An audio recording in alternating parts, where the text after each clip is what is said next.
বাংলাদেশ জামাত ইসলামী পেশাজীবী বিভাগ উদুনিয়া ইউনিয়ন শাখা কর্তৃক আয়োজিত আজকের 2025-26 সনের কমিটি গঠন অনুষ্ঠানে উপস্থিত আছেন বাংলাদেশ জামাত ইসলামীর উদুনিয়া ইউনিয়নের সংগ্রামী সভাপতি সংগ্রামী আমির মাওলানা আব্দুল আলিম, আর উপস্থিত আছেন সেক্রেটারি মাওলানা আব্দুল কাদের, আর উপস্থিত আছেন বাংলাদেশ জামাত ইসলামী পেশাজীবী বিভাগ উল্লাহপুর উপজেলা শাখার সংগ্রামী সেক্রেটারি ভাই শামীম রেজা, সহসভাপতি ভাই শামীম রেজা, উপস্থিত আছেন প্রচার সম্পাদক ওমর ফারুক ভাই, আর উপস্থিত আছেন মিডিয়া ও প্রচার বিভাগের দায়িত্বে তিনি আছেন ডক্টর মোহাম্মদ শামীম রেজা, উনিও শামীম রেজা, এবং কুলমিয়াতি ইউনিয়নের পেশাজীবী বিভাগের সংগ্রামী সেক্রেটারি ভাই নাজমুল হোসেন সহ আমার সামনে উপবিষ্ট আমার প্রাণপ্রিয় দিনী ভাইরা, সবার প্রতি আমার আন্তরিক সালাম। আসসালামু আলাইকুম ওয়া রাহমাতুল্লাহ। আলহামদুলিল্লাহ, আলহামদুলিল্লাহ, আমরা আল্লাহর দরবারে শুকরিয়া আদায় করি যে মহান রব আমাদেরকে একটা আদর্শিক সংগঠনের সাথে যুক্ত করেছেন এবং বাংলার জমিনে ইসলামকে প্রতিষ্ঠিত করার লক্ষ্যকে সামনে নিয়ে প্রচেষ্টা করা তৌফিক দান করেছেন। সেই মহান রবের প্রতি শুকরিয়া, সবাই আলহামদুলিল্লাহ। শতকোটি দরুদ ও সালাম মোহাম্মদে মুস্তাফা সাল্লাল্লাহু প্রতি, যাকে সৃষ্টি না করা হলে দুনিয়া সৃষ্টি করা হতো না, যার আদর্শকে বুকে লালন করে আমরা বাংলার বুকে ইসলামকে প্রতিষ্ঠিত করতে চাই, ইসলামী সমাজ প্রতিষ্ঠিত করতে চাই, একটা ন্যায় ভিত্তিক সমাজ প্রতিষ্ঠা করতে চাই। সেই মহান নেতার প্রতি সবাই দরুদ পেশ করে সাল্লাল্লাহু আলাইহি ওয়াসাল্লাম। সেসব শহীদের মাগফিরাত কামনা করছি যাদের তাজা রক্তের বিনিময়ে এখনো বাংলাদেশ জামাত ইসলামী এবং বাংলাদেশ ইসলাম টিকে আছে, এবং সেই সব শহীদের মাগফিরাত কামনা করে যারা ফ্যাসিস্ট সরকারকে বিদায়ী করতে গিয়ে জুলাই বিপ্লবে জীবন দিয়েছেন, সেসব শহীদদের মাগফিরাত কামনা করি এবং দোয়া করি আল্লাহ তাআলা তাদেরকে জান্নাতের সর্বোচ্চ মাকাম দান করুন। এবং ফ্যাসিস্ট সরকারের বিদায়ী করতে গিয়ে যেসব ভাইয়েরা আহত হয়েছেন, আমরা দোয়া করি আল্লাহ তাআলা তাদেরকে আশু আরোগ্য দান করুন। সবাই আমিন। সম্মানিত ভাইরা, আসলে অনেক কথা হলো, ক্ষুধাও অনেক লেগে গেছে সবার, বেশি কথা বলবো। আমরা কোরআন হাদিস থেকে অনেক কথাই শুনেছি, বাস্তবে আমরা কিছু বিষয়ে খেয়াল করলে বুঝবো যে আমরা আসলে কতটুকু ভালো আছি, কতটুকু খারাপ আছে, আর কতটুকু ঈমান আছে আমাদের ভিতরে, নাকি? এইসব কয়েকটা বিষয় নিয়ে আমি আপনাদের সাথে কথা বলবো। আমরা বাংলাদেশ জামাত ইসলামকে ভালোবাসি, তাই না? কেন ভালোবাসি? বাংলাদেশ জামাত ইসলামী ইসলামিক একটা দল। এই দলের সাথে থাকলে মানুষের মন মাইন্ড চেঞ্জ হয়, তার আমল আখলাক পরিবর্তন হয় এবং আল্লাহর ভালোবাসা পাওয়া যায়, নাকি? এই জন্যই তো আসছে, নাকি?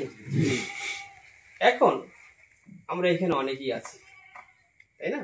বাংলাদেশ জামাত ইসলামের কর্মী হিসেবে নিজেদের পরিচয় দিচ্ছি, কিন্তু এখন যদি আমি প্রশ্ন করি যে ভাই ফজরের নামাজটা কয়জনের হয়েছে, দেখবো যে 50% হয়নি। হয়তো আপনাদের এলাকায় সবাই হয়তো নামাজ পড়ছে, আমাদের এলাকায় আমি দেখছি হয়তো, নাকি? আপনাদের এলাকায় সবাই 5 ওয়াক্ত নামাজ পড়ে না? নামাজ পড়ছে নাকি সবাই? ঠিক আছে। এখন 2-1 যারা পড়েনি তাদের উদ্দেশ্যে বলছি কথাটা। আসছেন একটা জান্নাতের বাগানে বসে আছি আমরা, তাই না? সবাই চাই জান্নাতে যেতে, সবাই চাই আল্লাহর সাক্ষাৎ পেতে, সবাই চাই দুনিয়াবি শান্তি, আখিরাতের মুক্তি, নাকি? সবাই তো চাই। শুধু কি চাইলেই হবে? না, কিছু করতে হবে, কিছু করতে হবে। এই যে ভাই আসে নাই, তাই না? অজুহাতটা কি ছিল? ভাই আমার দোকান বন্ধ করে দিতে পারবো না, ভাই আমার খেতে কাজ আছে, ভাই আমার বাচ্চা কান্না করতেছে। এই অজুহাত না? আচ্ছা, এই দুনিয়াটা কার? এই যে ক্ষেত আছে, ক্ষেত খামারে আছে, এগুলা কার? জীবনটা কার? মরণ দিবেন কে? সবই যদি আল্লাহ, তা আমি কে? তাহলে আমার কিসের বাহাদুরি? আমার ক্ষেত, আমার জমি, আমার বাড়ি, আমার গাড়ি, আমার শব্দটা এখানে লাগার কথা ছিল না তো? যদি আপনি প্রকৃত ইমানদার হতেন তাহলে আমার শব্দটা লাগার কথা ছিল না। সেখানে কথা ছিল হলো এটা আল্লাহ, ওটা আল্লাহ, সবই আল্লাহর, আমি এখানে রাখাল, আমি এখানে কেয়ারটেকার। হয়তো কয়েকদিনের জন্য আমাকে চাকরিতে নিযুক্ত করা হয়েছে, কিছুদিন পরে আমাকে নিয়ে যাবে, নাকি? এটাই তো বাস্তবতা। কিন্তু আমরা কিন্তু সেটা করছি না, সবই আমার বই, আল্লাহর কিছু সেটা আমরা কখনো বলছি না। তাহলে একজন মানুষ যদি সবই নিজের মনে করে, আল্লাহর কিছু না মনে করে, তাহলে তার ভিতরে ঈমানটা কি আছে? সে কি জান্নাত পাওয়ার সম্ভাবনা আছে? হ্যাঁ, আল্লাহ ভালোবাসা পাওয়ার সম্ভাবনা আছে? সে কি প্রকৃত ঈমানদার? তাহলে আমাদের নিজেকে প্রশ্ন করি আমরা যে আমরা কয়জন এখানে ঈমানদার আছি? কয়জন? আল্লাহকে ভালোবাসে। এই যে আমরা বাংলাদেশ জামাত ইসলামীকে ক্ষমতায় নেওয়ার জন্য চেষ্টা করছি, রফিকুল ইসলাম খানকে আমরা নেতা বানানোর চেষ্টা করছি, এমপি বানানোর চেষ্টা করছি। বাংলাদেশ জামাত ইসলাম একটা আদর্শিক সংগঠন। এই সংগঠনকে প্রতিটা সংগঠন কিন্তু মডেল ভাবে যে বাংলাদেশ জামাত ইসলামের লোকেরা খুবই ভালো, অন্যায় করে না, খারাপ কাজ করে না, খারাপ কাজের বিরোধিতা করে, এরাই হলো জামাত ইসলামী নাকি?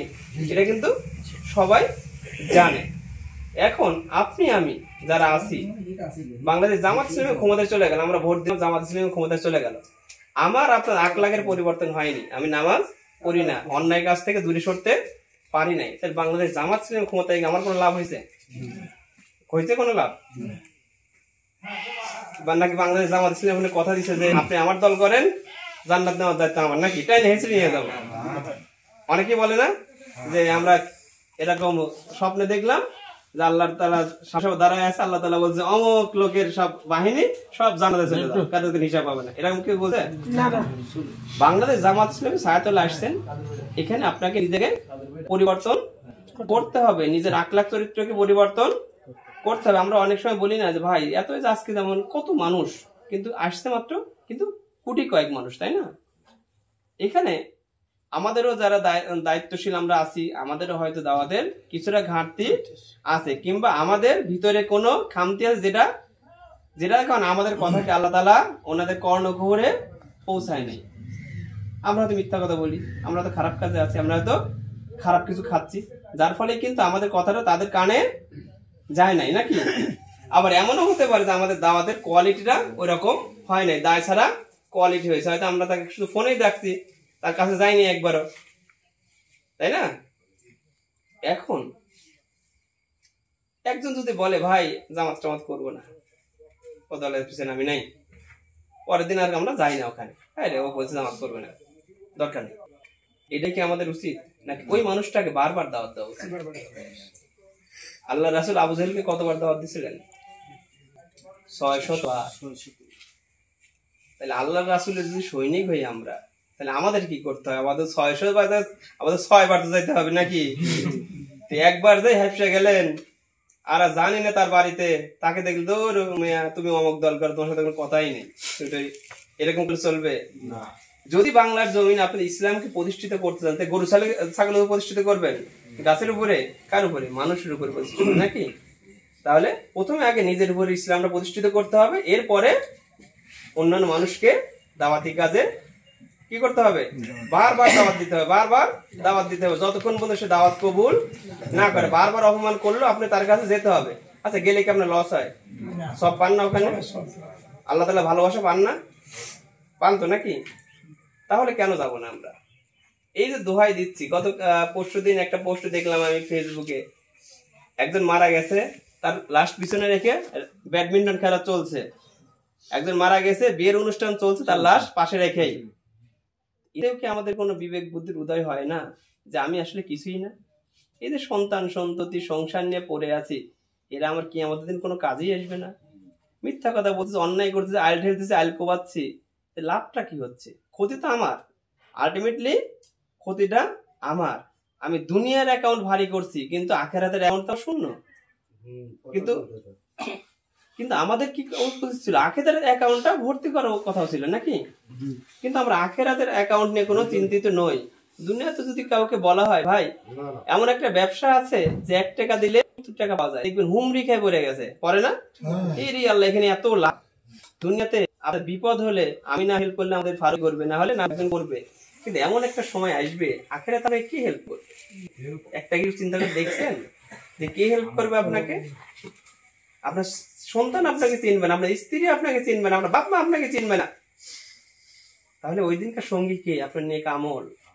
সেই আমলটাকে, সেই অ্যাকাউন্টটাকে যদি ভারী না করতে পারি, এই দুনিয়াটা আমাদের জন্য বৃথা। সুতরাং ভাইজানেরা, আমরা যারা আসছি, হয়তো ওয়াজ অনেক শুনি, এই কান্দে ঢুকে ওই কান্দে বের করি, এটাকে যদি জীবনে আমল না করি, ওই আসলে কোনো মানে হয় না। আমরা কি আজকে এখানে যারা আসছি কথা দিতে পারি না যে আমরা 5 ওয়াক্ত নামাজ পড়বো? একটু হাতটা দেখি সব। আজ থেকে আমরা 5 ওয়াক্ত নামাজ পড়বো, বলবো তো ইনশাআল্লাহ? মিথ্যা কথা বলবো না, খারাপ কাজ করবো না, অন্যায়ের বাধা দিব সৎ কাজের সাথে থাকবো নাকি? এই যে কথাটা দিলেন কাকে দিলেন? আল্লাহকে। আমাকে দিছি? বিচারের দিন কার সামনে দাঁড়াবেন? বিচার কে করবেন? আল্লাহ করবেন নাকি? তাহলে আজকে যদি আপনি এই যে আমাকে খুশি করার জন্য বা আমাদের এই যে নেতৃবৃন্দকে খুশি করার জন্য হাত উঠান, তাহলে হবে? তাহলে আপনারা যদি কথা দিয়েছেন, আমি চাইবো যে আমরা অনেক দূর থেকে আসছি, উল্লাপাড়া থেকে সবাই আসছি, সো অতিথি হিসেবে আমাদের কথাকে সম্মান করছেন। এটা আমাদের কথাকে সম্মান, আল্লাহকে সম্মান করতে শেখেন, যে আল্লাহ এটা আপনাদের আদেশ দিয়েছেন যে নামাজ 5 ওয়াক্ত আপনাকে পড়তে হবে, ভালো কাজ করতে হবে, অন্যায় কাজ করা যাবে না। আমি আশাবাদী এখানে যারা আছেন এরপর থেকে আপনাদের দ্বারা কোনো অন্যায় হবে না, কোনো খারাপ কাজ হবে না, নামাজ কাজা হবে না ইনশাল্লাহ, নাকি? ইনশাল্লাহ। তো কথা তো দিলেন, আল্লাহ তাআলা আপনাদের সকলকেই একজন প্রকৃত মুমিন হিসেবে কবুল করুন, ইমানদার বান্দা হিসেবে কবুল করুন, একজন হেদায়েতি বান্দা হিসেবে কবুল, সবাই বলে আমিন। সম্মানিত ভাইরা, আমরা এখন কমিটিতে যাব, যেহেতু অনেক হয়ে গেছে, সময় স্বল্পতার কারণে